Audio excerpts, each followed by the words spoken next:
কেমন আছো সকলে? অনুর হেসেল উইথ ফ্যামিলি ব্লগ থেকে আমি সুজাতা আজ চলে এসেছি একটা অন্যরকম রেসিপি নিয়ে। সবজি আমরা কম বেশি সবাই খেয়ে থাকি। আর ওই পাঁচমিশালি সবজি দিয়ে চচ্চড়ি বলো আর লাবড়াই বলো, সেটাও আমরা সবাই খাই। কিন্তু এই জিনিসটাই যদি একটু অন্যরকমভাবে করা যায় তাহলে মন্দ হয় না। একঘেয়েমি তরকারি খেতে খেতে নিজেদেরও বিরক্ত লাগে আর বাড়ির লোকও বিরক্ত হয়ে যায়। সেই রকমই আমি এই জিনিসগুলো দিয়েই আজ একটু অন্যরকমভাবে একটা চচ্চড়ি করব। চলো তোমরাও দেখে নাও আমি কিভাবে চচ্চড়িটা করি। ভিডিওর প্রথমেই তোমরা দেখেছো যে আমি অনেক রকমের সবজি নিয়েছি। আসলে আমার ঘরে যা যা সবজি ছিল আমি মোটামুটি সেই রকম সবজিগুলোই সব নিয়েছি। তোমরাও তোমাদের পছন্দ মতো সবজি নিতে পারো বা ঘরে যা সবজি থাকে সেই সবজি দিয়েও করতে পারো। সবজিগুলোকে প্রথমে কেটে বেছে ধুয়ে ভালো করে আমি পরিষ্কার করে নিয়েছি।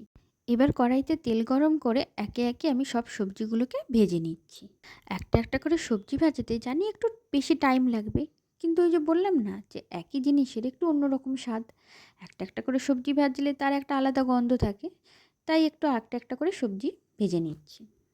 আমাদের বাড়িতে প্রচুর সবজি খাওয়া হয়, আর এই শীতকালে এলে তো বিভিন্ন রকমের সবজি, শাক। আর প্রত্যেক দিন ভাবি যে নতুন নতুন কী রান্না করি, একঘেয়েমি তো ভালোও লাগে না। তাই মাঝে মাঝে একটু এক্সপেরিমেন্ট করি, আর যদি সেই জিনিসটা আমার ভালো লাগে তখন আমি আপনাদের সাথে সকলের সাথে শেয়ার করি। দেখুন, আপনাদের সাথে কথা বলতে বলতে আমার সব সবজি ভাজা হয়ে গেছে। এবার আমি কড়াতে অল্প করে তেল দিয়ে তার মধ্যে একটা শুকনো লঙ্কা আর জিরের ফোড়ন দিয়ে আলুটাকে তুলে দিচ্ছি। এবার ফোড়নের সাথে আমি আলুটাকে ভেজে নেব। আমার মা বলে ফোড়নের একটা সুন্দর ভাজা গন্ধ বেরোলে তারপরেই আলু দিতে, নাকি তাতে তরকারির টেস্ট বাড়ে। এবার এই আলুর মধ্যেই আমি দিয়ে দিচ্ছি অল্প একটু মটরশুঁটি আর 3-4টে কাঁচা লঙ্কা, আর দিয়ে দেব একটা কাটা টমেটো।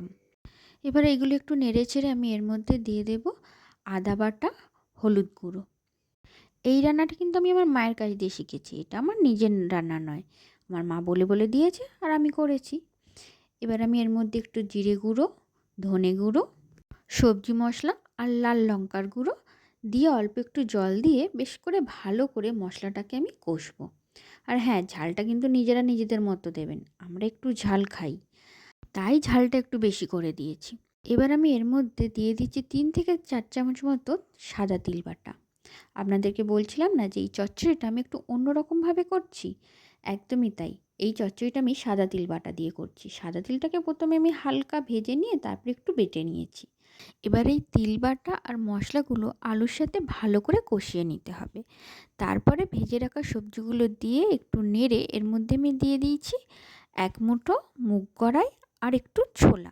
এগুলো অপশনাল, আপনারা দিতেও পারেন নাও দিতে পারেন। আমার ঘরে ভেজানো ছিল তাই আমি অল্প একটু দিয়ে দিই, আর দিয়ে দিয়েছি স্বাদ মতো নুন। এবার আমি এই সবজিগুলোকে একটু ভালো করে মশলার সাথে কষিয়ে নিয়ে এর মধ্যে অল্প করে সবজি ধোয়া জল দিয়ে ঢাকা দিয়ে এবং মিডিয়াম আঁচে এটাকে রান্না হতে দেব। মাঝে মাঝে কিন্তু ঢাকনা খুলে একটু নেড়ে দিতে হবে, নাহলে তলায় ধরেও যেতে পারে। আপনাদের সাথে তখন ধরে কথা বলে যাচ্ছি অথচ এটাই বলিনি, যদি আমার রান্না আপনাদের ভালো লেগে থাকে তাহলে একটা লাইক, কমেন্ট আর শেয়ার করতে ভুলবেন না। আমার রান্না প্রায় শেষের পথে। এবার আমি অল্প একটু মিষ্টি, গরম মশলা আর ভেজে রাখা একটু বড়ি ওর মধ্যে দিয়ে নামিয়ে নেব।